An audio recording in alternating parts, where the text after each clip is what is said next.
अस्सलामुअलैकुम नाज़रीन इकराम, आज की बहुत ही अहम वीडियो आपके साथ शेयर करने जा रहा हूँ। नाज़रीन इकराम, मौला अली पाक का एक अहम फैसला।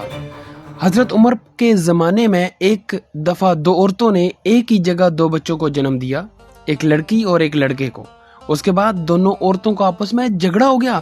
झगड़ा इस बात पर था कि एक औरत कहती थी कि लड़का मेरा है और लड़की तुम्हारी है, दूसरी कहती थी नहीं, लड़का मेरा है और लड़की तुम्हारी। लोगों ने जब इनका झगड़ा देखा तो उन दोनों औरतों को हजरत उमर पाक के पास ले गए और सारा किस्सा बताया और कहा आप इन में से ठीक फैसला करें।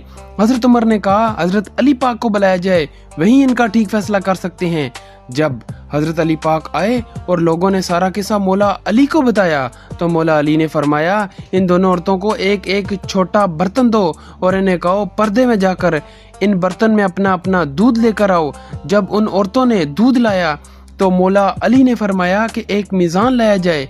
जब मीज़ान लाया गया तो मौला अली ने उस मीज़ान पर दोनों औरतों का दूध रखकर तोला तो एक का वज़न कम था और दूसरे का वज़न। मौला अली ने फरमाया कि जिसके दूध का वज़न ज़्यादा है उसका लड़का है, कि जिसके दूध का वज़न ज़्यादा है उसका लड़का है और जिसके दूध का वज़न कम है उसकी लड़की है। ये देखकर लोगों ने कहा या अली, आपने ये फैसला कहाँ से और कैसे किया है? मौला अली ने फरमाया कुरान से। सब लोग अपने अपने घरों में जाकर कुरान खोलकर देखने लग गए कि कहाँ लिखा है दूध वाला किस्सा। रात भर कुरान से ढूंढ ढूंढ कर जब किसी को कुछ भी ना मिला तो सुबह सब लोग मस्जिद में जमा हो गए। और जब मौला अली मस्जिद में आए तो लोगों ने कहा या अली, आपने तो कहा था कल वाला फैसला कुरान से है, मगर हमने सारी रात कुरान पाक से ढूंढा, हमें कुछ नहीं मिला।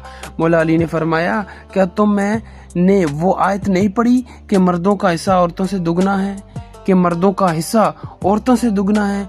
सब ने कहा हाँ ये आयत तो है।